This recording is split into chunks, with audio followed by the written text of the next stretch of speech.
Bonjour tout le monde, on se retrouve aujourd'hui pour le déballage de V-Sabotage, l'extension Secret Weapon, donc l'arme secrète. C'est une petite boîte exactement comme on a vu déjà avant, et on voit un peu le matériel qui va être inclus. On parle de nouveaux soldats, on parle de nouvelles opérations, on parle de nouveaux missions dans les opérations, une coupe de nouveaux jetons, et évidemment des tuiles supplémentaires. Donc, qu'est-ce que ça donne? On va voir ça ensemble. Donc, la même genre de boîte, aucun insert à l'intérieur comme le jeu de base et la première extension. On a deux petits sacs fournis, toujours intéressant. On va enlever ça ici parce qu'on n'en a pas besoin. On a deux livrets de règles, donc un en anglais, on en a un en français. On va regarder un peu qu'est-ce qu'on a à l'intérieur. Donc, introduction avec la mise en place. Nous avons l'équipement additionnel. Évidemment, le texte est déjà rajouté sur les cartons du jeu de base, vu que c'est la 3e édition. Donc ça, c'est toujours bien. On a l'unité spéciale. Et ça se termine exactement comme ça. Donc, rien de plus pour ces petits règlements. Nous avons un pack de cartes en anglais. Je vais mettre de côté. Nous avons un pack de cartes en anglais. Donc, on va mettre ça de côté. On va garder le boucher pour la fin. On va garder ces petites cartes-là brunes qu'on ajoute probablement au reste du deck. On va regarder les nouveaux jetons, qu'est-ce que ça donne. Donc, paquet de nouveaux soldats qui sont là. Nous avons aussi nos opérateurs qui sont là. Et de l'autre côté, voici ce que nous avons. Par la suite, on a encore, je pensais que c'était des nids de mitrailleuses, mais pas tout à fait. Donc, on a ça, les nouvelles, en fait, je vais le mettre comme ça plutôt. On a des Panzerfaust qui se rajoutent. On a des grenades fumigènes. On a encore des trucs toxiques qui étaient déjà disponibles dans la résistance. Les camions et des portes. Donc, quand on flippe sur l'autre bord, même chose pour ça. Donc, rien de... Tu sais, les Panzerfaust peut-être qui sont nouveaux. Par la suite, les tuiles elles-mêmes, on a ce qui semble être un dessus de sous-marin. On a genre de boiling room, salle de chauffage. Ici, c'est clairement un petit endroit pour aller se coucher tranquille. Un endroit où on met les torpilles. Une petite salle de repas, de bien-être pour les soldats. L'autre côté, on est à l'extérieur, un bunker. On a ici, bref, sur du béton, ils ont mis quelques petits trucs. Ici, on a un dépôt de carburant. Et en bas, on a quelques trous creusés, des petites tables en bois. Et de l'autre côté, pratiquement pas grand-chose. Donc, on a ça qui s'ajoute aux tuiles disponibles. On a, par la suite, deux trucs de plus. On a ici, qui est clairement un emplacement où il se crée des plans pour foutre le bordel dans le monde. Ici, on a une table de radio. On a, bon, le même lit, on l'a déjà vu. La petite salle ici, torpille, on l'a déjà vu. La grande salle ici de construction de véhicules variés. Donc, les petites voiturettes, ce qui a du moins, ça a l'air d'être ça à haut niveau. De l'autre côté, on a un bout de je sais pas quoi qui est là. Là-dessus, un STG-44 sur une petite caisse. On a la même chose ici, on a déjà vu ça aussi.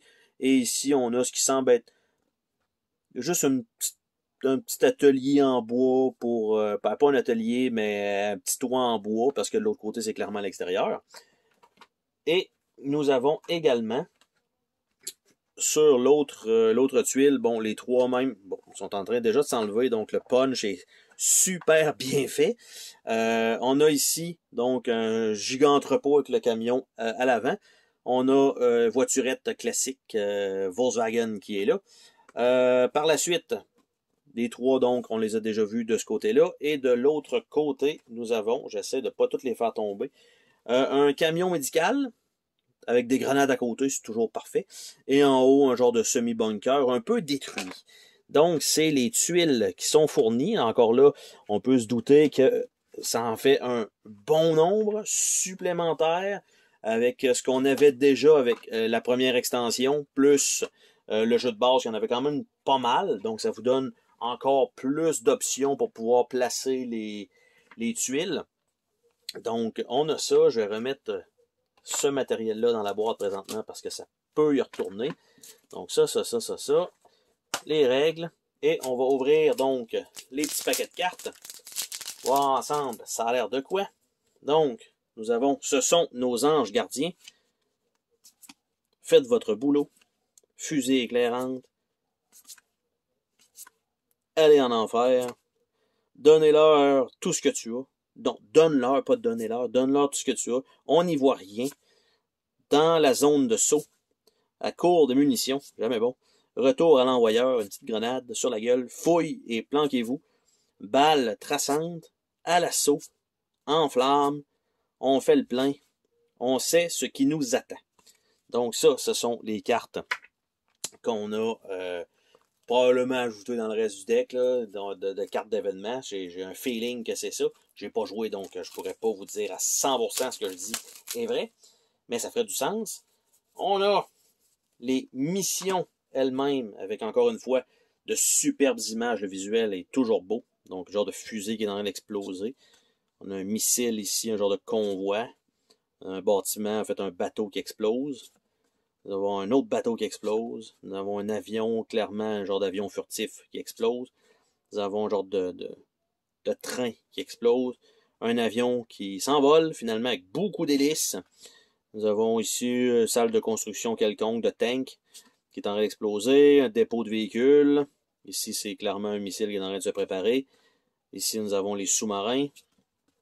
Ici, nous avons quelque chose qui est en train de se faire construire dans un emplacement à l'abri de tous. Un avion qui explose et on retourne avec ça.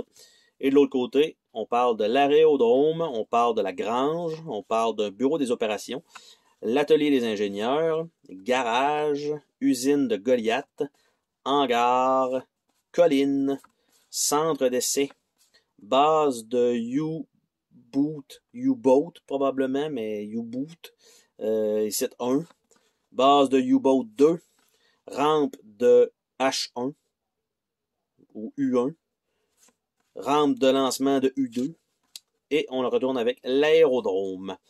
Donc ça, les missions en tant que telles, il y en a quand même encore une fois un certain nombre. On parle de Atlantea. Donc, on a ça ici. Avec la petite histoire et la petite mise en place. Chain Eagle. Donc, on a ça. Avec la petite histoire. On a Rapacious. L'opération Rapacious. Nous avons Redfish. Comme ça. Et nous avons l'opération Snake. Qui est là. Et voilà.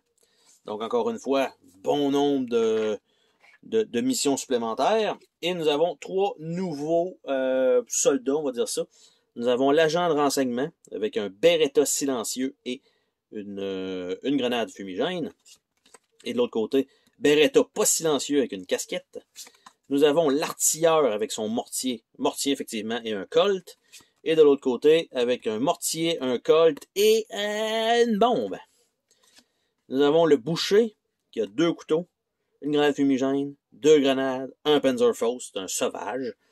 Et de l'autre côté, 2 couteaux, un revolver, un Panzerfaust, une grenade fumigène. Et ce sont donc les 3 nouveaux soldats qui sont ajoutés dans l'extension de Secret Weapon pour Vie Sabotage. Bye bye!